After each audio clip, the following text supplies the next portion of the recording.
E como a nossa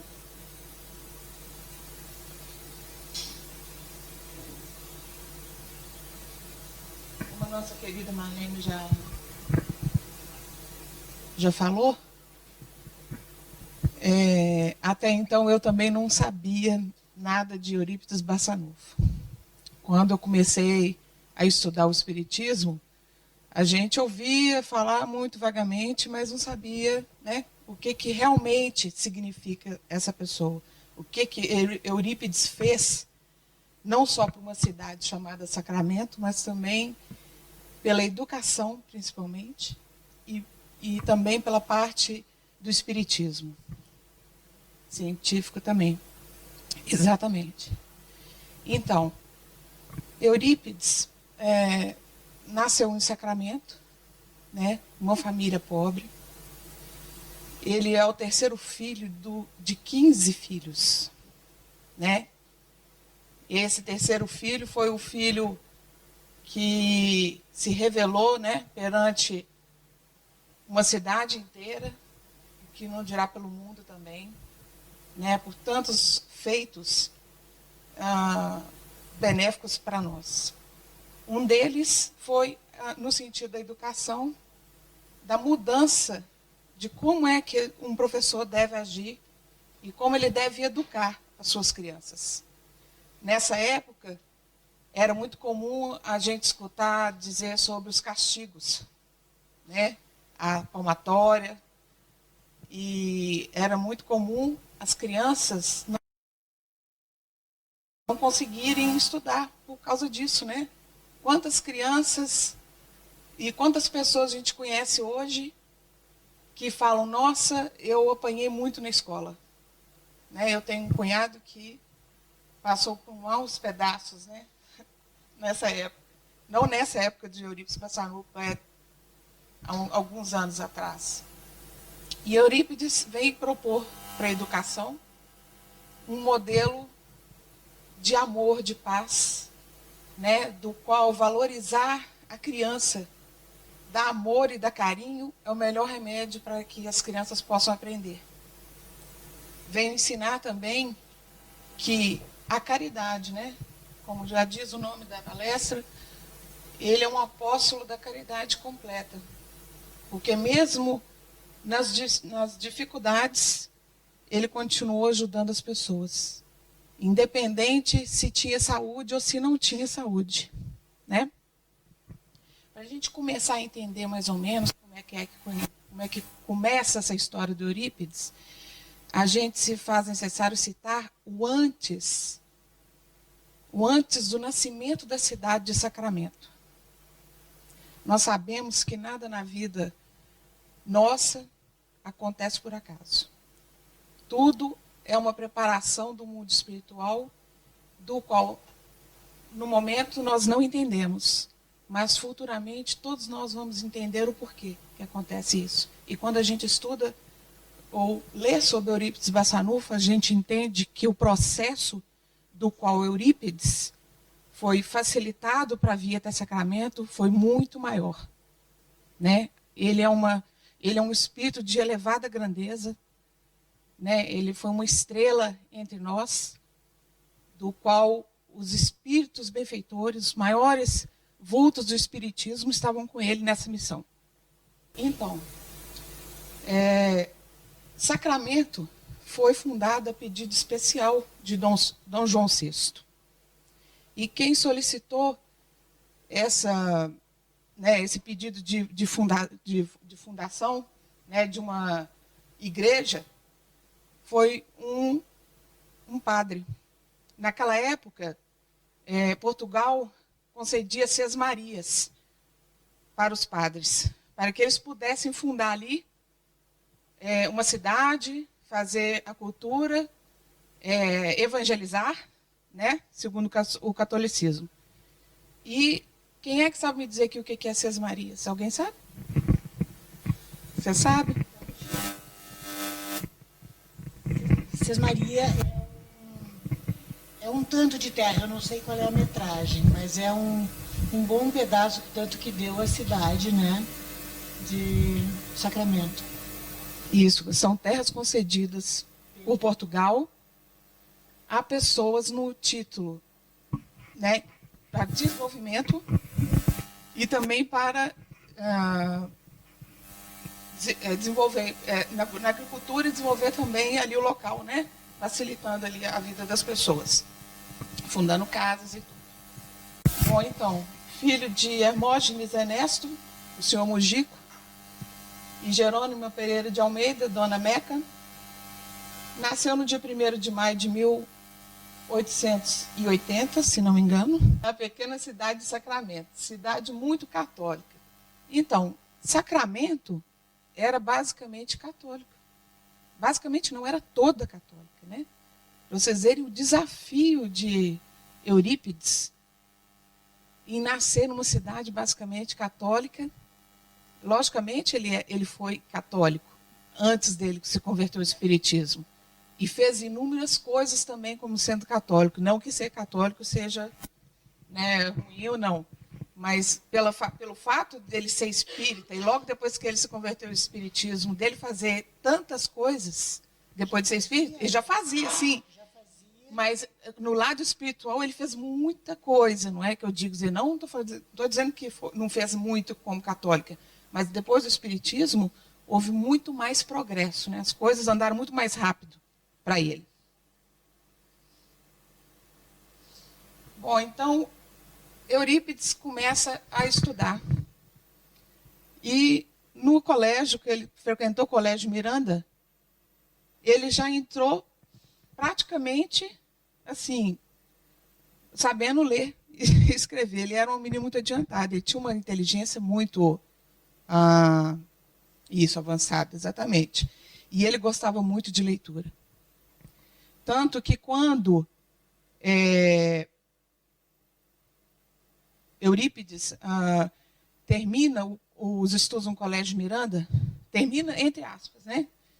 Porque o diretor da escola disse para o pai de Eurípides, fala assim, olha, realmente aqui não se tem mais nada para ensinar para o teu filho, né? Tudo que a gente pôde ensinar a ele, nós já ensinamos. Porque é meio estranho a gente escutar isso, né, de uma escola, né? Porque uma escola é um universo de aprendizado, a gente nunca cessa.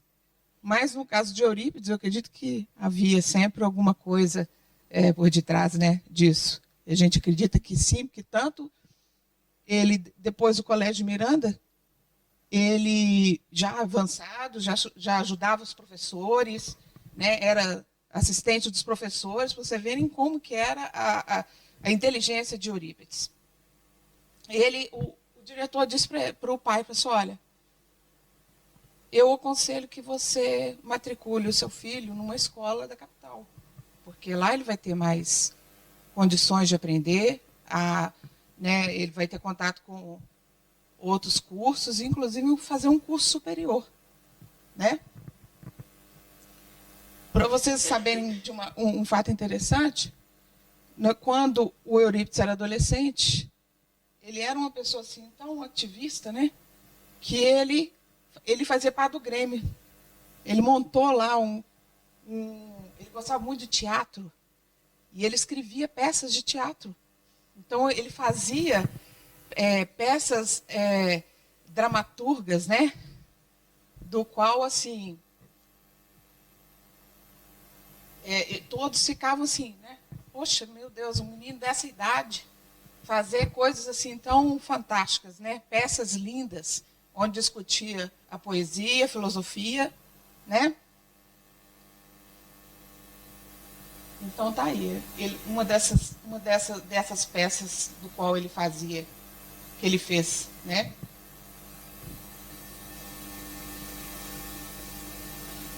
Bom, aí, consequentemente, né, com essa atividade, ele passa a ser uma pessoa bem famosa na cidade, né? As pessoas começam a ver o Eurípides como alguém de importância muito grande, alguém que entende, alguém que é estudado, né, que tem muita cultura. E ele começa a participar de alguns saraus que naquela época tinham. Então, Carlos Gomes foi uma das pessoas do qual ele conheceu e do qual ele também frequentou, né?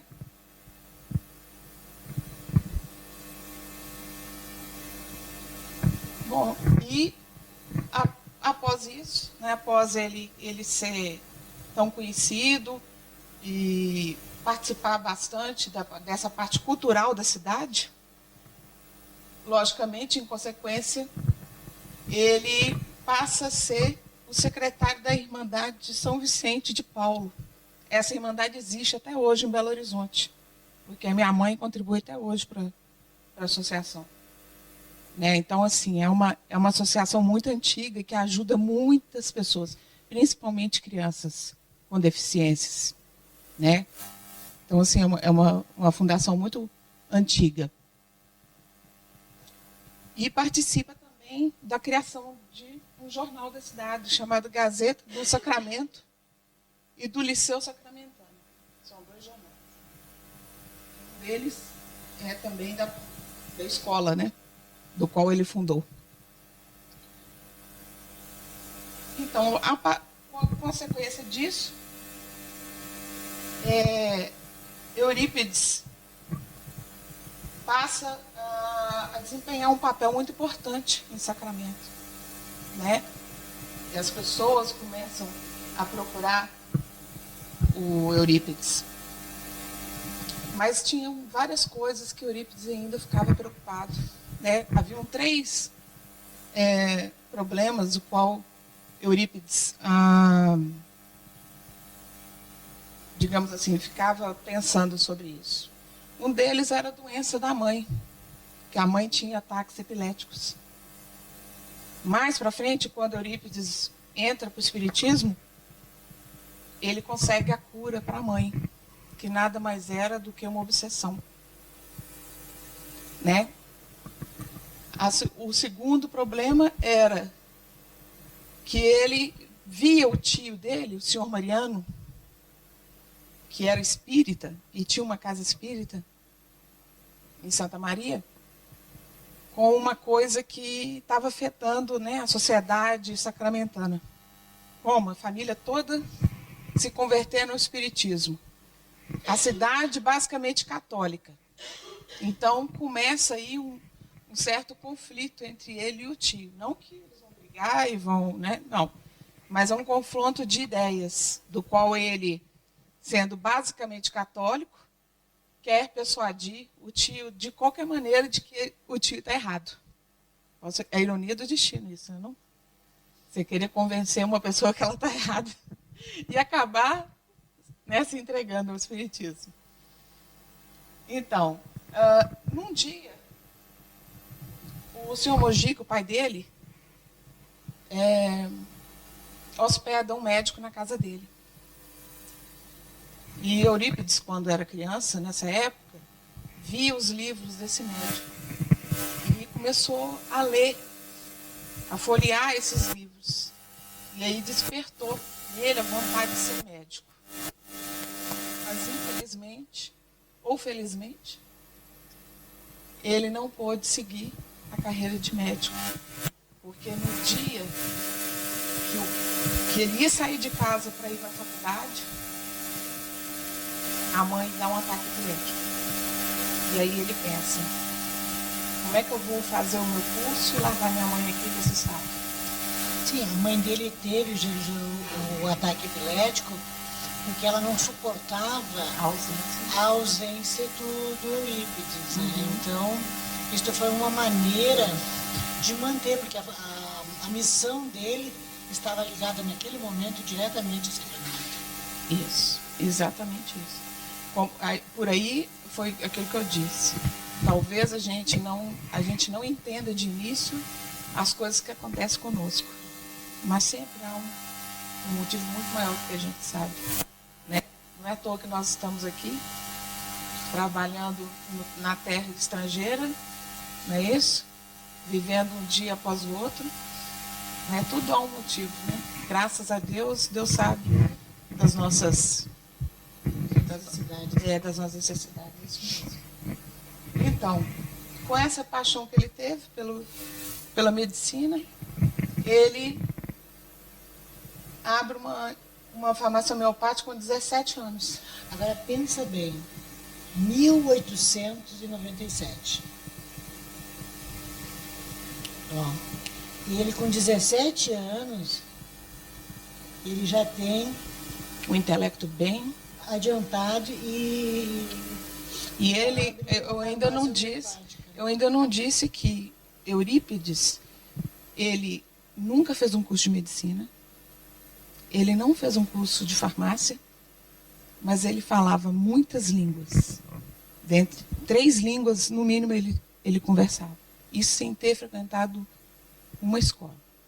Quer dizer, ele frequentou a escola primária, mas ele não fez, né, pós-graduação, PhD, etc. Isso para poder ser quem ele é intelectualmente, né?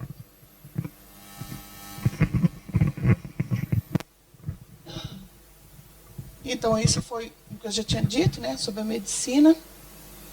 E a mãe, então, acaba que por interferir, né, na ida dele para o Rio de Janeiro. Ele, então, funda na cidade o Liceu Sacramentano, que é a escola que vai ensinar várias coisas. Ele ensina desde química, física, botânica. Mais para frente, essa escola vai ensinar astronomia, né? Ou seja, era um ensino tão completo que a gente chega até a pensar, né? Uma cidadezinha tão pequenininha, porque a variedade de matérias, esse tanto, né? Você vê da grandeza que era o espírito de Eurípides, a necessidade de ensinar para as pessoas carentes, porque ele não cobrava para poder ensinar. Ele ensinava gratuitamente, né? Ele não falava assim, olha, só entra na minha escola quem tem dinheiro. Não, eram só crianças que precisavam realmente, que não tinham condição de estudo. Né? E eram assim, muitas crianças que ele atendeu, muitas crianças que ele ajudou. Então, com 22 anos, ele já era diretor do Liceu Sacramentano e lecionava todas as disciplinas. Ou seja, o professor não vinha, quem era o suplente era ele. Ele ia e dava aula tranquilamente, não tinha problema. Era um assunto do qual ele dominava, né? Tamanho o conhecimento dele.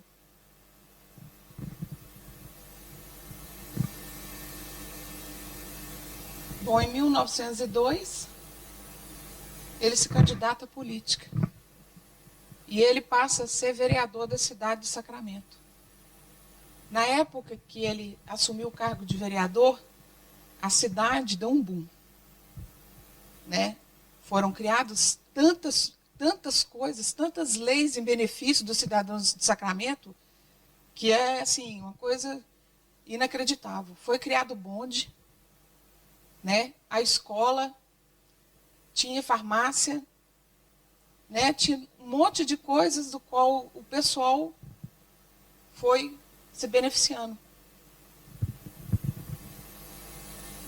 E aí chegou um momento de que, na época, os vereadores fizeram uma votação e queriam estender esse tempo, né, olha, o mandato agora para vereador vai passar de 3 para 4 anos. E ele falou com as pessoas assim, olha, meu voto, o que eu recebi de vocês é para cumprir um mandato de 3 anos. Nesse momento eu preciso de renunciar. Eu não vou me estender mais, porque o voto foi para 3 anos. Olha que honestidade da pessoa. Né? Infelizmente a gente não vê isso mais, né? Hoje em dia, né? Então, assim, vou falar. Não, o interessante que a gente nota, até então, ele não teve contato com o espiritismo. Não, até então não. Até então não. Mas o que vem a provar também, quando a pessoa já está aberta para a divindade, né, para se espiritualizar, né, independente da orientação religiosa, ela vai amar, ela vai cuidar do próximo, ela vai se importar com o próximo, né? Então, não desmerecendo uma religião ou a outra, não.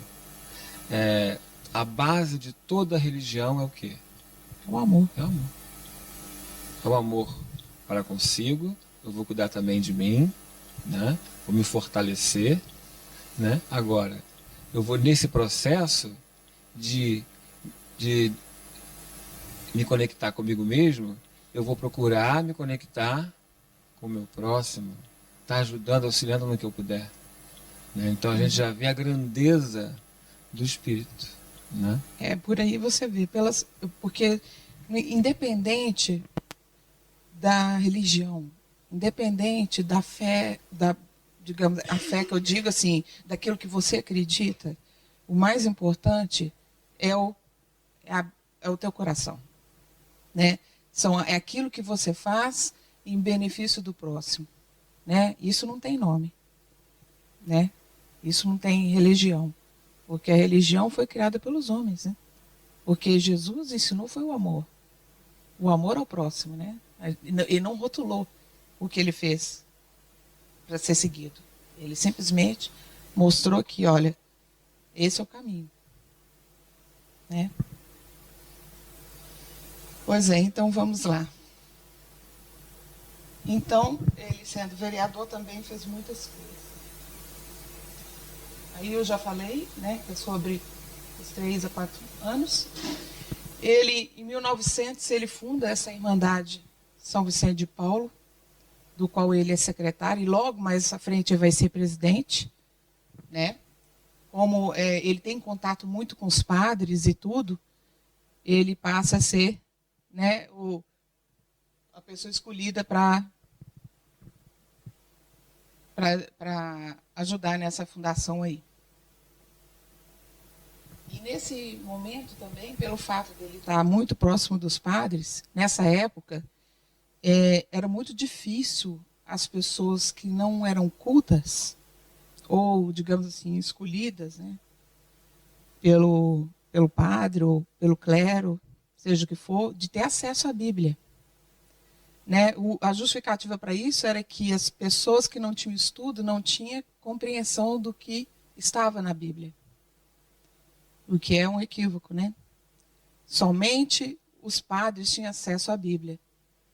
Mas Eurípides, no seu total assim, desprendimento, né? Do seu conhecimento, né? Do espírito de quem era, leu a Bíblia, mas uma coisa chamou muita atenção dele. A parte que fala do Sermão da Montanha. E esse foi o terceiro motivo do qual Eurípides ficava bem desassossegado. Né? Primeiro era a doença da mãe, o segundo era o tio estava virando espírita, e terceiro eram as bem-aventuranças. Né?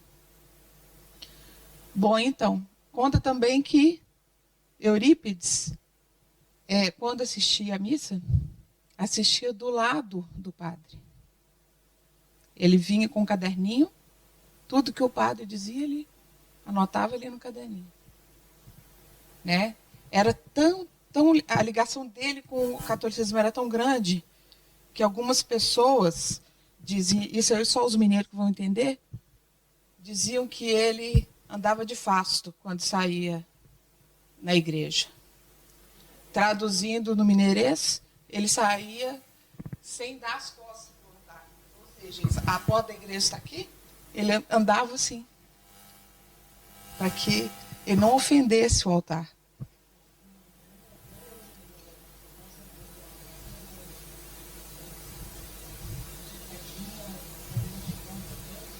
Pois é. Você vê a comunhão que era, né, com Eurípides, com o catolicismo, né?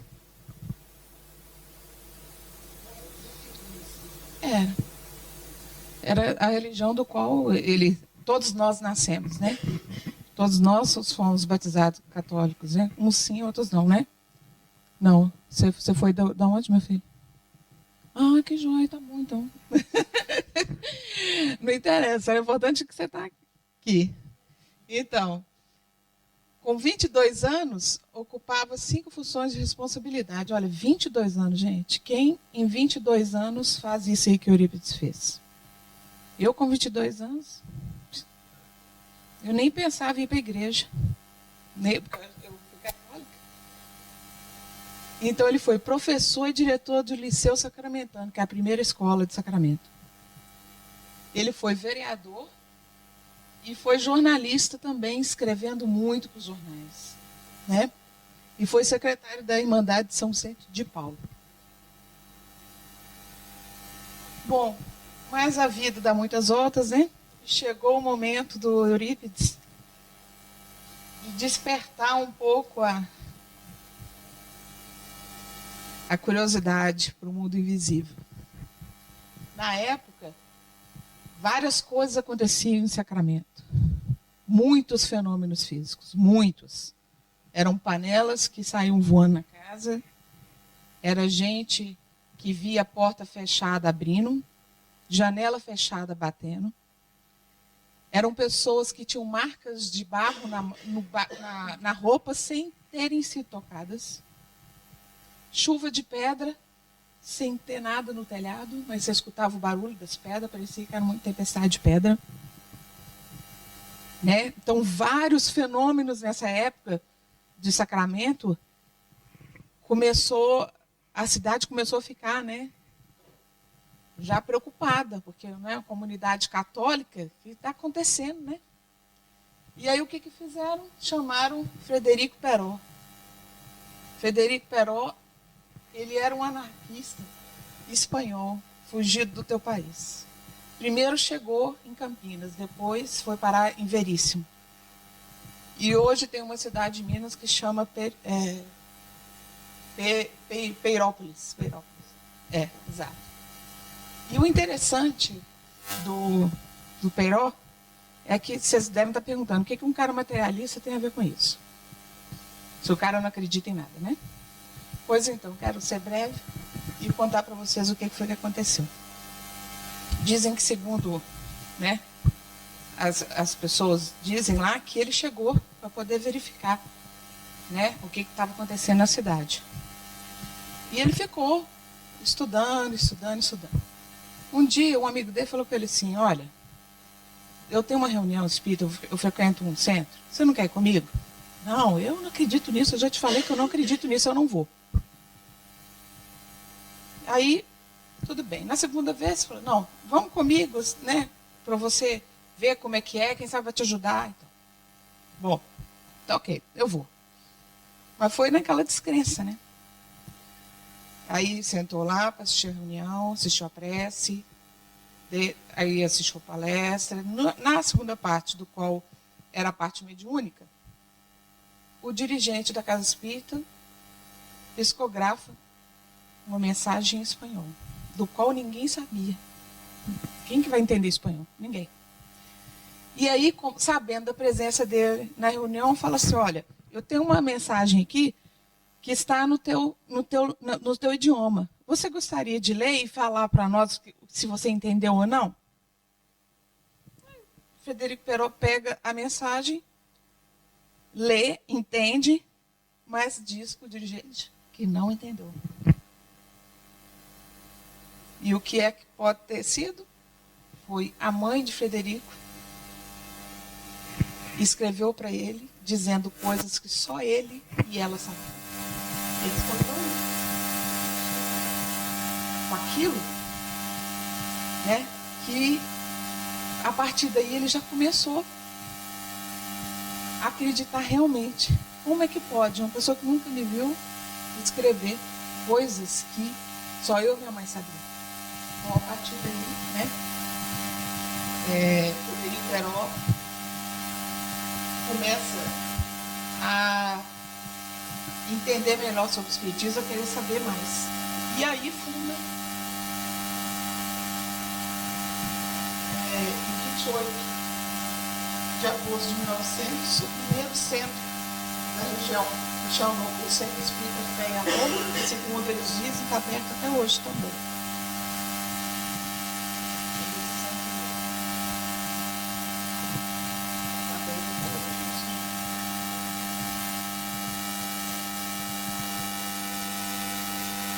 Então, estimulado por isso, né, Eurípides, sabendo da presença desses fenômenos e sabendo que o tio também tem um dedinho lá no espiritismo, né? E ele já gostava de conversar com o tio a respeito disso. Então, o que aconteceu? Convidou o senhor Mariano para ele passar uma noite. Ele vivia sempre indo lá, mas como era muito apressado, né, ele pernoitava na casa de Eurípides, né? Então, essa noite, Eurípides pegou o tio dele de jeito. E houve não é uma discussão, mas como é que a gente pode dizer, né? Um questionamento, um debate entre os dois. Mas como o senhor Mariano era um homem tão rude e tão pobrezinho de conhecimento, né, perante Eurípides, ele faz uma coisa muito importante, do qual vai mudar a vida de Eurípides. Entrega para ele o livro de Leon Denis, que é o Depois da Morte. Esse livro fez uma verdadeira mudança no pensar de Eurípides Bassanufo. Foi a partir daí que Eurípides começa a ter sede de conhecer mais sobre o Espiritismo, né? Durante a noite inteirinha, Eurípides passa lendo, empolgado e, né, descobrindo ali respostas do que ele fazia há muito tempo, né? Então ele começa a entender mais. E nesse livro também fala sobre as bem-aventuranças, o que também faz com que Eurípides mais se simpatize com a doutrina. Aí um dia, Eurípides vai até, numa sexta-feira da Paixão, ele vai até lá ao centro do senhor Mariano, em Santa Maria. Vai ele e um amigo dele de cavalo. Chegando lá, o que acontece? Ele vê 2 cadeiras vazias. A cidade inteira participando da reunião. E ele vê as 2 cadeiras vazias. Qual que nós estamos vendo aqui? Ele fala, mas não é possível. Se todo mundo está aqui, por que tem 2 cadeiras vazias? Eles já sabiam que ele viria. Eurípides se acomoda junto com um amigo e ele começa a reunião. O senhor Mariano faz a prece e tudo mais. E Eurípides, sentadinho na cadeirinha, começa a pensar, olha, se isso é verdade mesmo, eu quero que o meu primo Aristides, ele fale sobre as bem-aventuranças, mas não ele. Eu quero João Evangelista. E para quem não sabe, Aristides era uma pessoa tão, assim, como eles dizem, né, na pesquisa que eu fiz, tão oca de conhecimento, mas de um coração tão grande, né, que ele não tinha de conhecimento intelectual, ele tinha de bondade do coração. Era uma pessoa que era muito linda por dentro. E aí, começando a reunião, a parte mediúnica, Aristides levanta e começa a explicação das bem-aventuranças. A mais linda explicação que já se teve. De palavras que Aristides nunca conheceu. E Eurípides, na cadeirinha, pensando, meu Deus, agora não tem mais como fugir. Agora eu tenho que ficar, porque eu não tenho mais onde procurar provas. Uma prova maior do que essa não existe. Não é? Por aí,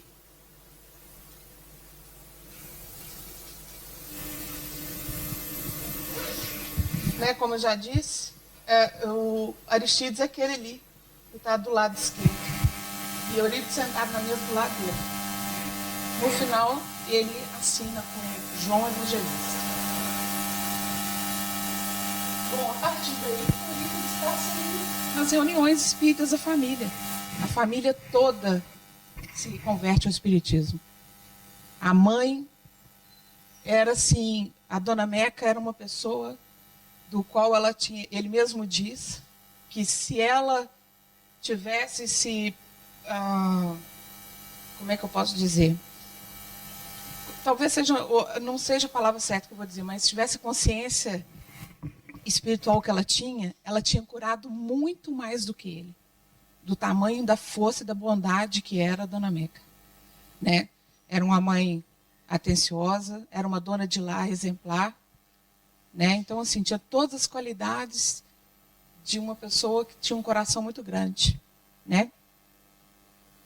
Bom, então aí começa o desenvolvimento mediúnico de Eurípides.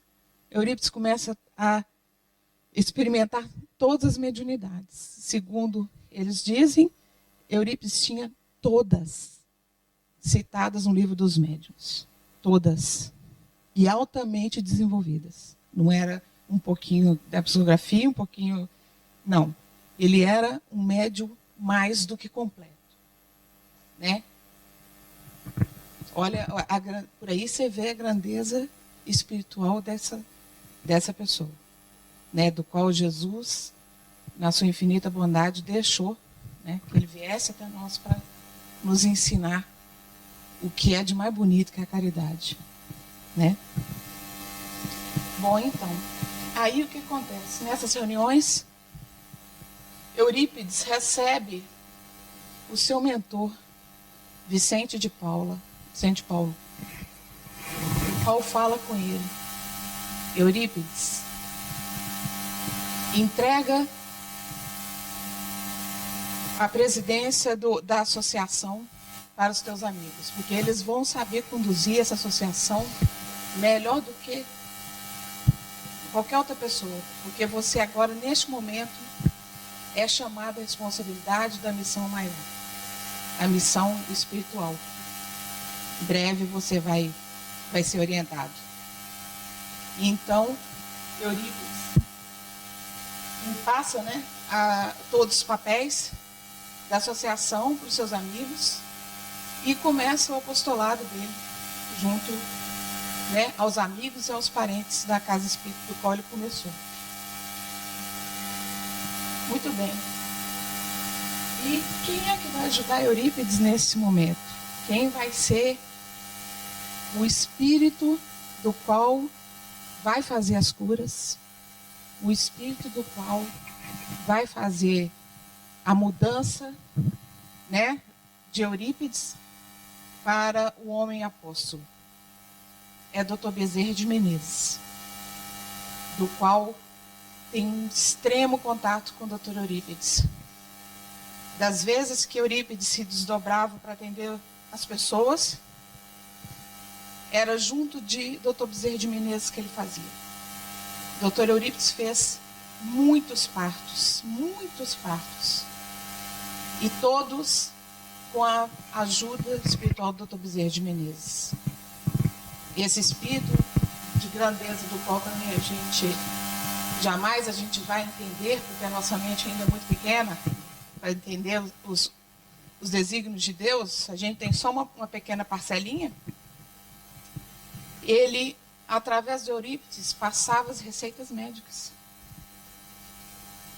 Né? Eurípides sabia tanto das pessoas que precisavam dele, que antes mesmo das pessoas irem procurar ele já passava a medicação. Muitas pessoas chegavam na porta de Eurípides, na hora que ia bater a porta, ele já saía com o remédio na mão, entregando e dizendo: olha, eu sei que o fulano de tal está doente, falo com ele para tomar tantas e tantas vezes em tantas horas. E não foi nenhuma e nem duas. Quantas crianças nasceram pelas mãos de Eurípides em Sacramento? Quantas pessoas foram salvas, desenganadas? Né? São vários os relatos que contam que Eurípides foi um médico dos pobres, assim como o doutor Bezerra de Menezes foi. Né?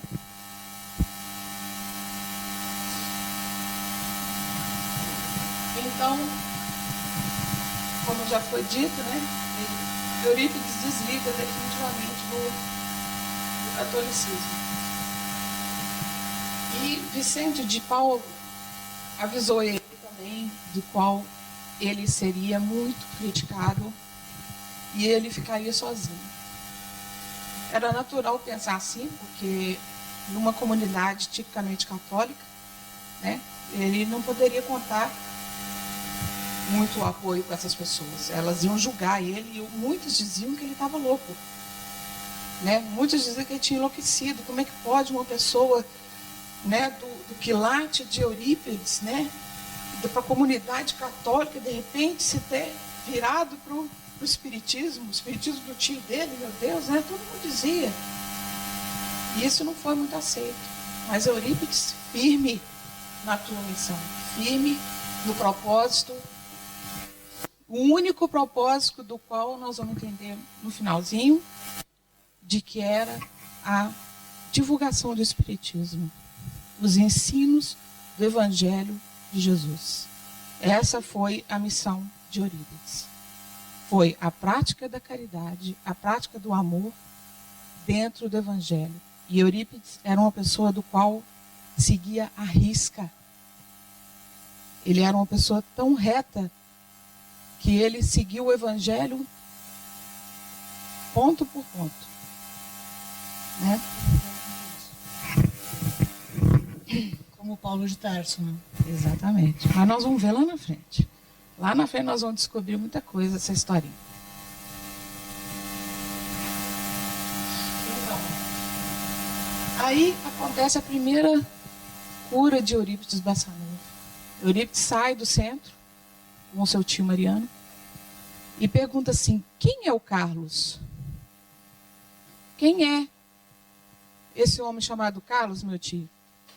O tio dele fala assim: o Carlos mora numa floresta bem longe daqui, lá depois da Cascolina lá. E Eurípides fala assim: é necessário que a gente vá agora ajudá-lo, porque faz 3 dias que ele não come e não bebe nada.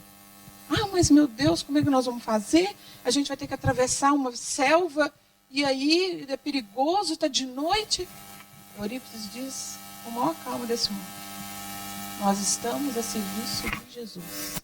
Nada temos a temer. Então vão a cavalo, colocam um mantimento, a água no cavalo e vão para lá. E de fato, lá estava Carlos 3 dias sem comer e sem beber. Eurípides então dá um passe curativo em Carlos, dá-lhe a água fluidificada, deixa a comida e a bebida para ele, que era água, e volta. E a partir daí, Eurípides não para mais. A fama de Eurípides foi tão grande, ele foi crescendo tanto dentro de Sacramento, né, com a notícia de que ele estava curando, que milhares de pessoas vinham em busca dele. Milhares de pessoas escreviam cartas pedindo para que ele curasse essas pessoas. E ele lia uma a uma. Passava a noite em claro, não comia, não dormia, somente para atender essas pessoas. Né? Depois que ele abriu a farmácia, uma farmácia que não cobrava pelo seu medicamento. Se você tivesse alguma coisa e chegasse lá, ele te atendia prontamente: toma, minha filha, o seu remedinho, vai em paz. E isso provocou tantas reações na cidade que, graças a Deus, como um espírito de luz, nada o atingiu. Nós vamos ver mais para frente.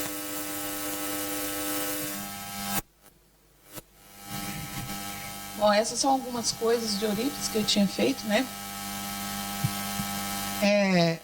Bom, essa eu acho que todo mundo conhece, que é o desdobramento dele quando ele estava dando as aulas, né? Os alunos narram isso, dizem que Eurípides estava falando, de repente ele, questão de 2 minutos, quando ele retornava, ele narrava aos alunos o que ele tinha feito. Só, olha, acabei de voltar da casa de fulano, a moça estava tendo neném, eu já ajudei no parto dele. Nesse dia, ele falou para os alunos: o marido dela vem aí. Ele está parando o cavalo na porta da escola. ele está subindo os degraus da escola. E quando ele bater na porta, todos se levantem e cumprimentem ele, por favor. Na hora que ele terminou de fazer isso, e aí entrou o senhor desesperado. Por favor, doutor Eurípides, a minha mulher está tendo um filho e está muito complicada a situação. Eu preciso do senhor, mas eu já ajudei, eu já fui lá, já resolvi a situação. Não, o senhor não está entendendo, eu preciso que o senhor vá comigo, ela está morrendo. E Eurípides, muito doce, né? Não querendo ser arrogante, foi de encontro até a moça estava tendo um neném. Chegando lá, a moça disse: doutor Eurípides, mas não precisava do senhor voltar aqui, porque eu estou bem, o neném passa bem, e o marido ficou sem entender nada, né? Então, assim, isso era constante na vida de Eurípides, né? As curas que ele fazia eram constantes, né? A outra também, que era muito interessante, foi até um pouco engraçada, foi que uma mulher, ela estava muito doente também. E ela pede para o funcionário dela, ou alguém chegada dela, ninguém sabe qual a ligação que esse rapaz tem com ela. Mas ele fala com ela: olha, fulano, vai lá no Eurípides e pede para ele um remédio, eu não estou bem, eu não estou me sentindo bem. Ele pega o cavalo e vai a galope. No meio do caminho, infelizmente, ele para num bar para poder beber. E aí tomou todas e dormiu lá mesmo. No dia seguinte, ele voltando, ele parou de frente com o riacho, viu que o riacho estava com uma água meia turva. E falou: nossa senhora, esqueci do remédio da fulana. Vou encher aqui o vidrinho de água e vou passar para ela. Foi, voltou, tá aqui, o doutor Eurípides só te entregou o remédio, falou que você toma 2 vezes ao dia. Aí, acabado o remédio, a dona falou assim: olha, fulano, volta lá no doutor Eurípides, porque eu estou me sentindo muito bem, mas eu acho que precisa de mais uma dose para eu poder completar. Aí, dessa vez, ele foi, não parou no bar, foi direto em casa do doutor Eurípides. Quando ele chegou lá, o doutor Eurípides abriu a porta, entregou o remédio para ele e falou assim: olha, da próxima vez não faça isso. Não faça de novo o que foi que você fez, hein? E entregou o remédio para ele. Ele ficou assim: meu Deus, mas achei como que ele soube, né? Como é que ele ficou sabendo que eu não peguei, que eu não fui até lá e tudo? E ficou meio intrigado com isso. E levou o remédio para a senhora e curou ela. A outra coisa foi que, como ele ensinava botânica, ele ia assim, tipo riacho, jardim, esses lugares. E num desses passeios, os alunos viram uma pedra polida bem bonita. E Eurípides fala com eles: olha, eu quero que todo mundo agora escreva o teu nome na pedra. E aí, todo mundo escreveu lá, né? A tinta lá, a nanquim na época. Eurípides pega e joga a pedra no rio. E volta para a escola. Quando os alunos abrem a porta, a pedra em cima da mesa de Eurípides. Então, assim, era médio de efeitos extraordinários, eu diria, né? Bom, e infelizmente, né, a sociedade não entendeu a mensagem de Eurípides. E havia algumas pessoas que realmente queriam que ele morresse, né? Muitas pessoas contrataram capatazes para matar Eurípides. Mas quando os capatazes chegavam perto dele, não tinham coragem. Primeiro porque a espiritualidade já o avisava. Olha, Eurípides, na esquina ali tem um cara que está armado. Ele falou que vai te matar.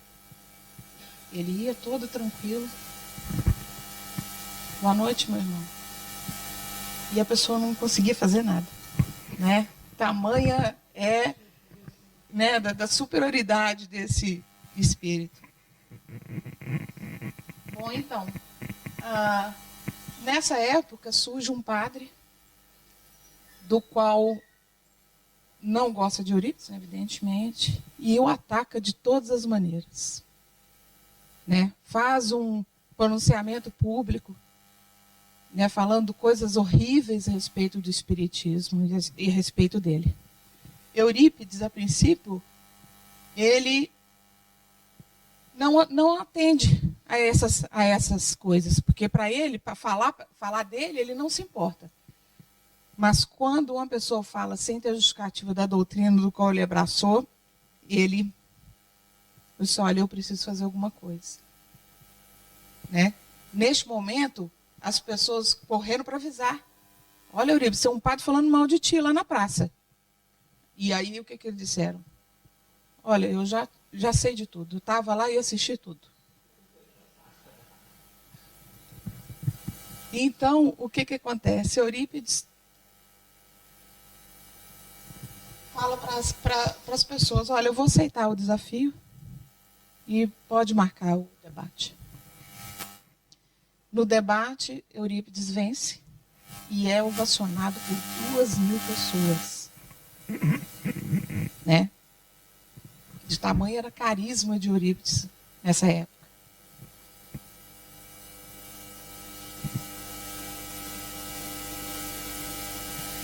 E nessa época também, ele sofreu um processo judicial, do qual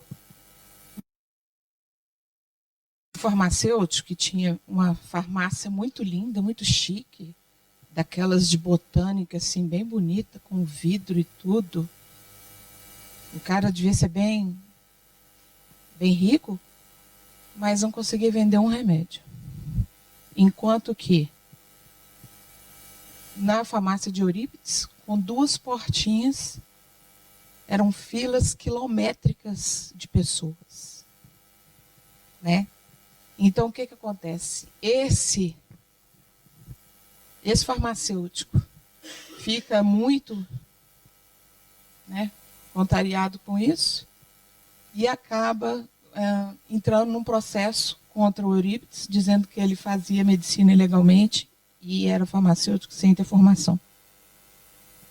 Só que, assim, a espiritualidade foi tão assim, eu não sei, talvez eu possa dizer que realmente quando alguém tem um intuito na vida, que é a caridade e o amor, eu acho que tudo conspira a favor dessa pessoa. Porque os juízes que analisaram o processo de Eurípides disseram nada encontrar contra ele. Era assim, uma acusação contra 200, dizendo boas coisas de Eurípides. Os juízes, então, deram por finalizar o processo e ele acabou caducando na justiça, porque não tinha o que provar. Vai falar o quê? Só tinha coisas boas para dizer a respeito. As pessoas iam lá prestar o depoimento, só diziam coisas benéficas a respeito dele. Então, o juiz, eu vou julgar uma pessoa por quê? Porque ela está fazendo bem? Né?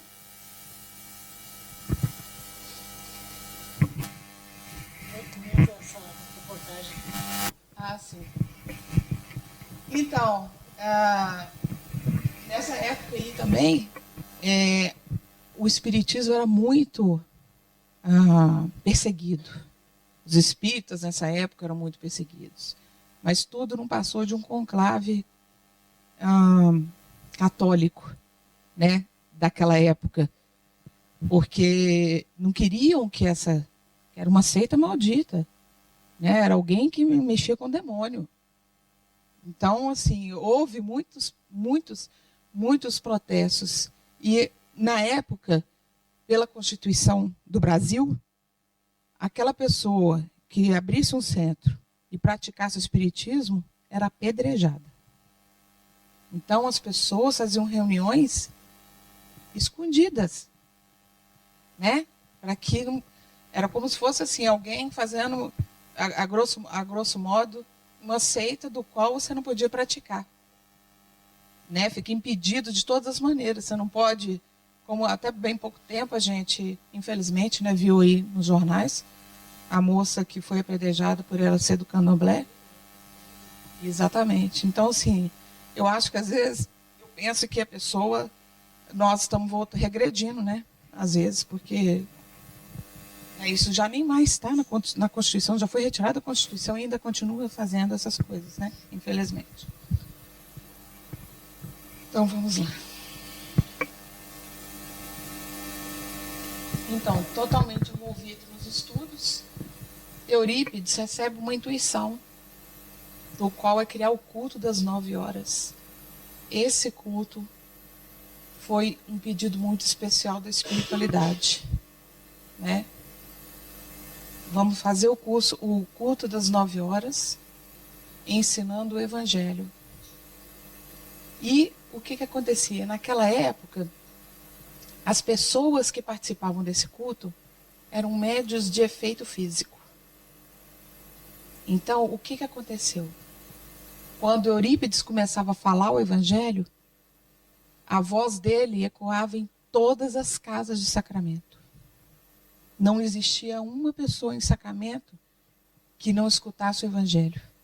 E naquela época ainda não existia ainda a parte do rádio, né? Essa parte desenvolvida da tecnologia, do qual possibilita que isso possa se propagar pelas ondas, né?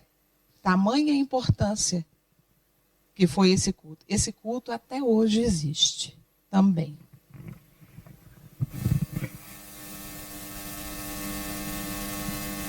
Graças a esse culto, muitas pessoas procuravam o Colégio Allan Kardec, que naquela época teve esse nome, antigamente ele chamava Liceu Sacramentano, do qual, infelizmente, faliu por não ter dinheiro. E Eurípides, triste, pensando nos alunos, uma forma de ensinar as crianças, já não sabia mais como, porque o único ordenado do qual ele se mantinha era de ser de escriturário do pai na loja do seu Mogi. Ele tinha um armazém. Então ele ajudava o pai a fazer lá a contabilidade do armazém. Era o único salário que ele tinha. Como é que ele ia fazer? Então Eurípides, em pranto, chora desesperadamente. E aí, uma entidade de uma luz muito forte, né? Alguém lá das esferas superiores vem até o Eurípides para falar com Eurípides. Mas Eurípides fala assim: meu Deus, eu estou sendo mistificado. Porque como pode eu, na atual situação que eu me encontro emocionalmente, conseguir ver uma entidade de luz? Isso é mistificação. Mas o poder dessa entidade era tão grande que fez com que Eurípides adormecesse. E nessa sonolência houve aquela psicografia direta, do qual o espírito escreve e ele inconscientemente não sabe do que foi escrito, né? E aí o espírito narra na carta para ele: olha, meu filho, não feche as portas do liceu. Muda o nome do colégio para Colégio Allan Kardec. Ensina o evangelho do meu filho e abre um curso de astronomia. Ele imediatamente, despertando do transe, vai lá fora e tinha uma placa dizendo Liceu Sacramentano e as matérias que tinha. Foi lá, apagou tudo. Escreveu Colégio Allan Kardec, curso de astronomia. As primeiras pessoas, logicamente, foram alguém que ele conhecia, não é? Eram pessoas do convívio de Eurípides. Eram aqueles que estavam mais próximos dele. Mas também, mais uma vez, a espiritualidade sábia, nas suas decisões, trouxe inúmeros alunos. Muitos, mas muitos alunos. O Colégio Allan Kardec foi referência de educação por muitos, muitos anos. E foi também referência de um ensino de qualidade nota 1000. Tanto que os acadêmicos de Belo Horizonte, as pessoas importantes de Belo Horizonte, vinham no final do ano para assistir o ano letivo, as provas do ano letivo, e só viam notas assim, né? Imensas, 100, nem sei se existe 100 no boletim, mas tudo bem. Mas existia? Pois é, então. Então, só notas maravilhosas, né? Da grandeza que é o trabalho desse homem. Como ensinou essas pessoas, como ele deu aquilo que ele tinha de mais bonito, que foi o amor. Né? Não só o amor, né? Ele deu amor e cultura para um povo, para um vilarejo, que na época era uma cidade pequena. É. Então, ele foi um grande mestre, Foi. um grande instrutor, né? Uma grande pessoa, toda né? Toda a simplicidade, um homem de estrutura pequena, porque ele era um homem baixo, magrinho, né? Uhum. De uma alma tão maravilhosa, tão grande. Né? Ele realmente ele foi um vulto de uma grandiosidade do qual nós não temos a noção. Com certeza. Né? Realmente foi um trabalho, porque logo depois veio o Chico, né? Então veio ele... Bezerra de Menezes. Não, mas eu estou falando assim, em Minas, logo depois, foi o segundo grande, que teve essa grande... Logicamente, nós tivemos vários vultos em Minas, mas no sentido de ser das obras feitas, eu acho que ele e o Chico foram os mais, assim... o Eurípides ensinou como mestre, como professor, com todo conhecimento, curou.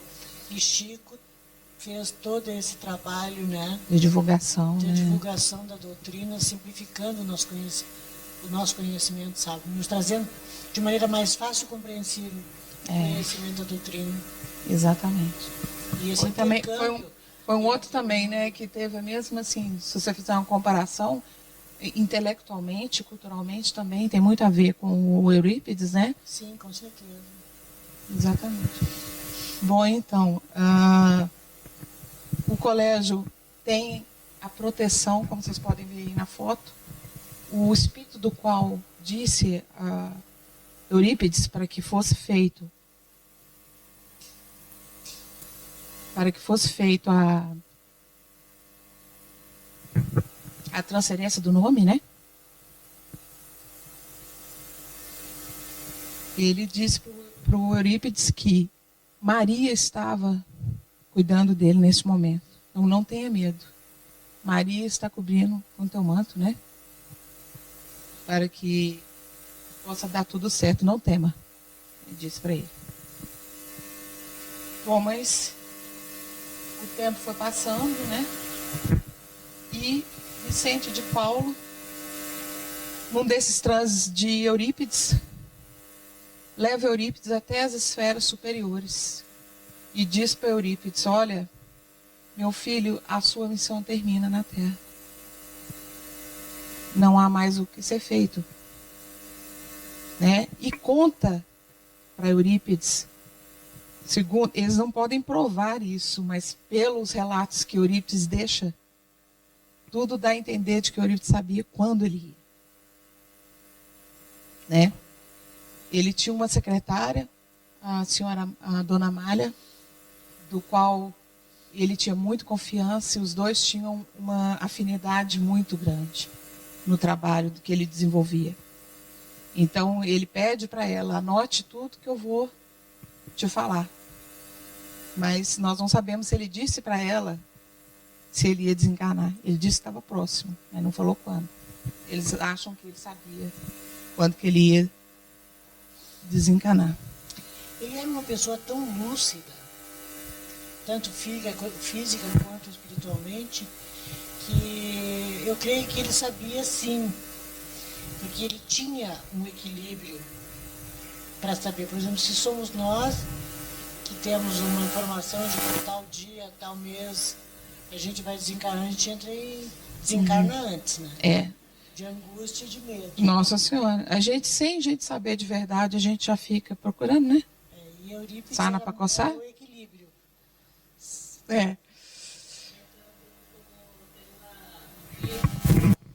Desculpa, Tem um vídeo do Divaldo que ele fala da desencarnação dele, ele sentado, eu acreditei, ele sorrindo, com um sorriso aqui de ponta a ponta. Ah, eu vou desencarnar lá pelo ano 2016. Aí Joana de Ângeles reencarnará e os papéis vão ser, mas ele com um sorriso de um lado para o outro aqui, falando que ele vai desencarnar lá pelo 2016, por aí, né? Acho que eu não conseguiria. Talvez não, com toda certeza não. Então, aí neste momento, né, ele fala que está terminada a missão dele na Terra, e do qual, com esse trabalho todo que ele fez, ele atinge uma esfera muito mais elevada ainda do que ele estava, né? Então, houve o desencarne. Ao desencarne do Dr. Eurípides, ele, infelizmente, contrai a gripe espanhola, e na febre, ele tinha febres assim, de você olhar para os olhos e você ver ele lacrimejando, o corpo bem quente, mas até no último suspiro, Eurípides trabalhou em favor das pessoas. Dona Amália aconselhava ele: Eurípides, vamos descansar, você precisa, você está doente. A necessidade de ter um descanso, de se alimentar quando você está doente. E ele dizia: não posso parar, eu não posso parar, as pessoas precisam de mim. Quem sou eu com a minha enfermidade perante a enfermidade do outro? A necessidade do outro, né? É, a necessidade do outro. Então, até o último suspiro, e mesmo quando não podia, Dr. Bezerra de Menezes visualizava para ele mentalmente as receitas, e ele escrevia, ou ele falava para a Dona Amália para escrever as receitas, mesmo adoentado. Chega um momento que, infelizmente, o corpo sucumbe à doença e Eurípides desencarna 1º de novembro. Parece que eles chegaram no encontro do Dr. Bezerra, eles chegaram a ter um encontro. Parece que um encontro só, no documentário. A gente vai ter eu vou tirar essa dúvida. Sim. Então, neste momento, né, evidentemente, o que é de se esperar, Eurípides volta ao plano espiritual, encontra Santo Agostinho, Vicente de Paulo, que era o mentor espiritual dele, e Dr. Bezerra de Menezes, né, abraçando ele e felicitando pelo sucesso da reencarnação que ele teve, né?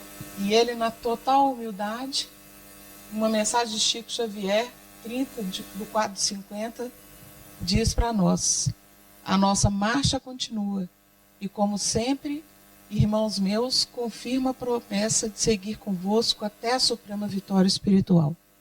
Ou seja da onde ele estiver, certamente ele está nos ajudando e muito, né? Ele faz parte de uma glebe de espíritos do qual, felizmente, nós podemos contar aqui na Terra, do qual a gente vai ter sempre essa referência, né? Agora eu quero só dizer algumas passagens do Eurípides, né? Isso foi algumas coisas que eu encontrei que eu acho que é interessante a gente dizer também. Essas são algumas mensagens, né? Quando ele funda o grupo Espírita Esperança e Caridade. Essa mensagem de que Corina Novellino, no seu livro Eurípides, o Homem e a Missão, vale realmente a pena a gente ler. Eu, infelizmente, não encontrei esse livro no Kindle, né? Porque não tem como mandar lá do Brasil para mim agora. Pelo Kindle seria mais fácil, mas infelizmente não está digitalizado ainda. Mas vamos ver se a gente consegue obter. Abandone sem pesar e sem mágoa o seu cargo na congregação. Convido a criar outra instituição, cuja base será Cristo e cujo diretor espiritual serei eu e você, o comandante material, a face de vez da igreja. Foi o que ele disse, né? Para que ele pudesse se afastar do catolicismo e começar a missão dele no espiritismo. E quando ele funda o Colégio Allan Kardec, né? Não feche as portas da escola, apague da tabuleta a denominação Liceu Sacramentano, que é um resquício do orgulho humano. Em substituição, coloque o nome Colégio Allan Kardec. Ensino o Evangelho de meu filho às quartas-feiras e instituo um curso de astronomia. Acobertarei o Colégio Allan Kardec sob o manto do meu amor, Maria, serva do Senhor. Eurípides, né, como a gente já tinha dito, ele foi médio de todas as maneiras, né? Foi médio de inspiração, de cura, vidência, audiência, receitista, psicofônico, psicógrafo, desdobramento de bicorporeidade.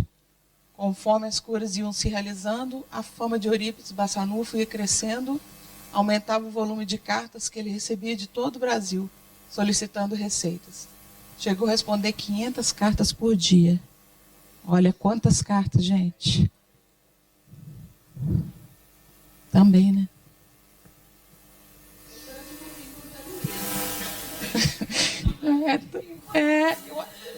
Da primeira vez que eu vi, eu me confundi, foi com o aviador. Como é que é o nome? Eu falei, será que essa zoomou? Bom, então, aí, num dos livros, né, está escrito sobre as centenas de pessoas que foram recebidas e foram atendidas por Eurípides, e isso também auxiliou no progresso da cidade, né? Graças a essa romaria toda, desse povo todo procurando cura, muitas coisas foram criadas, hotéis, pensões, restaurantes, né? E então o desenvolvimento da cidade deslanchou. Então, aí, uma dessas vidas de Eurípides, segundo a pesquisa, diz que ele foi Marcos. Esse livro, A Grande Espera, eu acho que ele tem em Kindle, sim, porque hoje eu dei uma olhada, eu vi a capa dele. Eu acho que existe, sim. Você viu? Quem conhece esse? Você tem? Nossa, é lindo demais. Meu Deus do céu. Nós temos que ter ele como coisa, né? Aí narra o encontro dele com Jesus. Os olhos mansos de Marcos alcançaram o vulto esbelto, abrigado no recesso sombrio, qual lâmpada apagada. Propositalmente, com o objetivo de não ofuscar o ambiente. O moço essênio estacou por alguns instantes na contemplação do recém-chegado. Depois caiu-lhe aos pés, descaindo a cabeça sobre os pés empoeirados do viajante.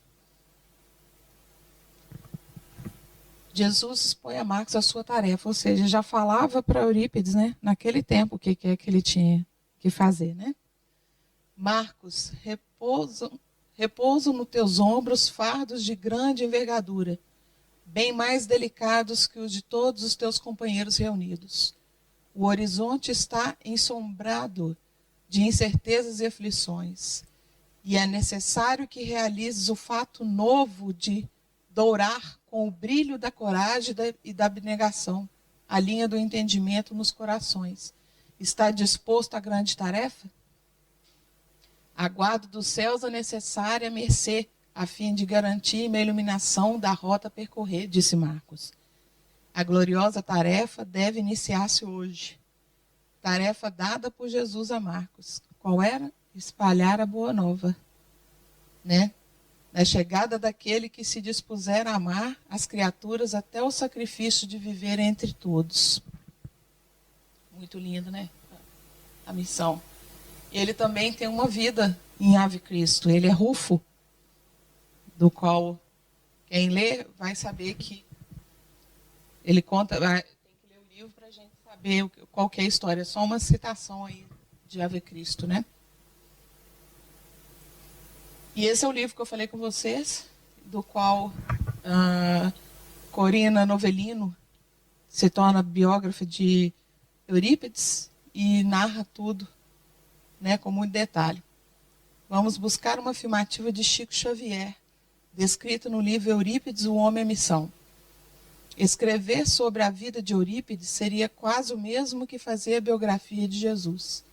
Ainda no mesmo livro, temos a revelação de Emmanuel, feita a Chico Xavier, dizendo que nos tempos evangélicos, Eurípides fora educado por Inácio de Antíqua. A gente até tem esse livro aqui, né, Léo? Para poder vender, Inácio de Antíqua. É muito interessante, vale super a pena ler esse livro, viu, gente? A história do cristianismo primitivo é muito interessante. Saber como que é a raiz da coisa. Então ele diz, né? Deixa eu ver aqui onde é que eu parei. Pupilo de João, o evangelista. Ou seja, Inácio era pupilo de João e Eurípides tinha o conhecimento de João, né? Convivia com eles ali, né? Então tá aí o motivo por que ele pediu para João Evangelista dizer para ele na reunião, né? Intuitivamente, talvez, que se tornara grande propagador da Boa Nova. Adolescente ainda, Eurípides substituíra o benfeitor na pregação na Palestina, onde também manteve contatos com João e fora martirizado. Outra também reencarnação de Eurípides é João Caspar Lavater, que era um missionário, né? Nasceu na Alemanha, Zurique, em 1741. E desde cedo, né, muito jovem, manifestava o pendor místico, que o levou através dos anos à adoção da religião dominante na área do protestantismo. Orador incomum e pensador profundo, com imensa habilidade para desenovelar Jesus nos símbolos neotestamentários.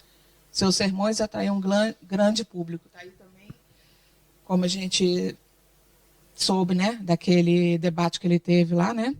Possivelmente resquício da oratória que ele tinha dessa reencarnação, né? Bom, Lavater também foi muito amigo de Pestalozzi, né? Do qual desenvolveu os estudos, né?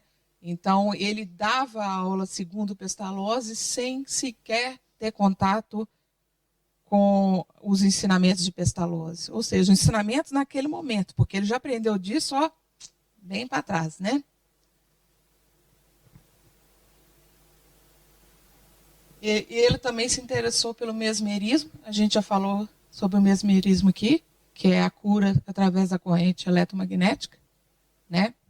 Sobre o nome da pessoa que inventou isso é o Mesmer.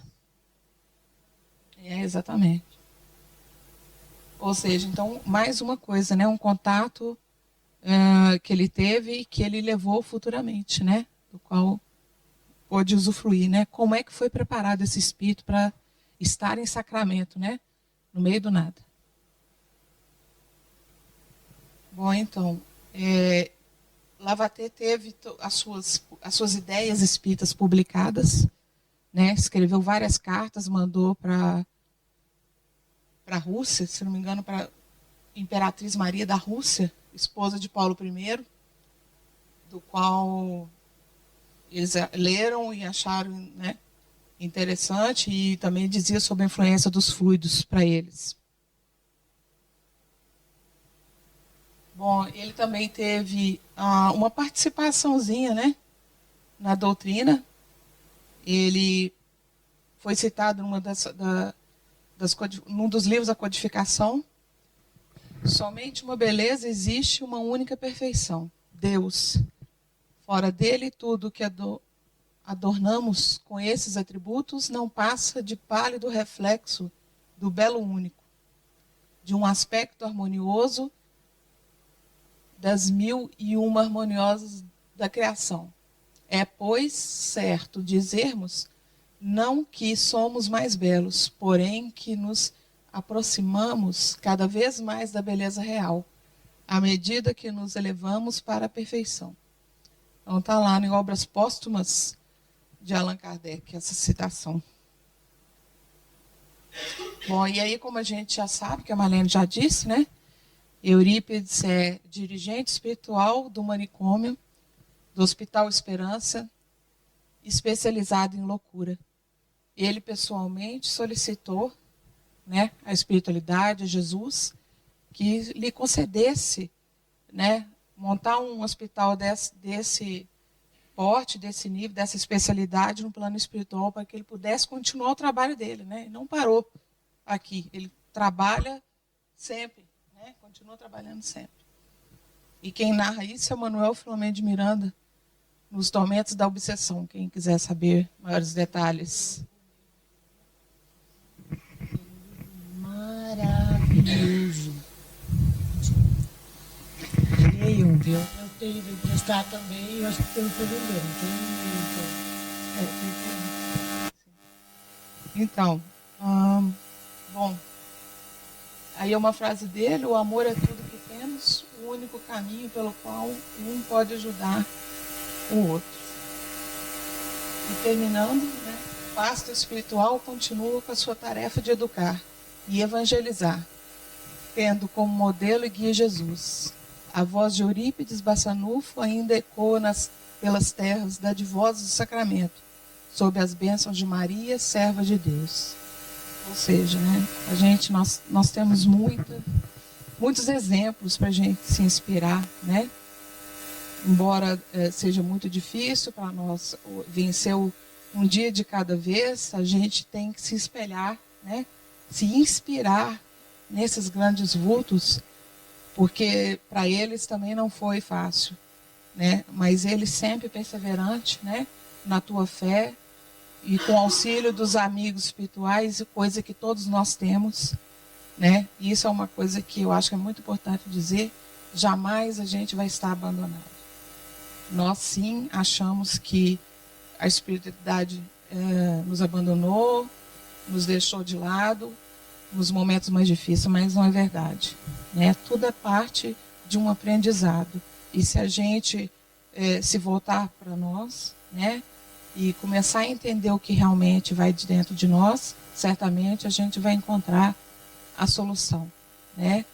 Não vamos desanimar e nem parar à beira do caminho, né? Uma coisinha de cada vez, um momentinho a cada vez, né?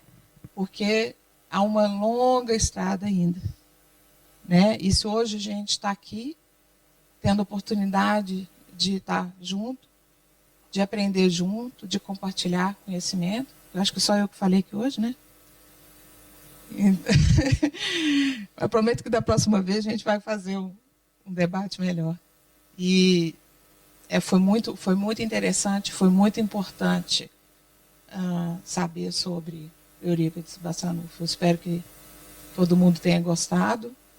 E quem quiser fazer alguma pergunta ou quiser fazer algum comentário, fique à vontade.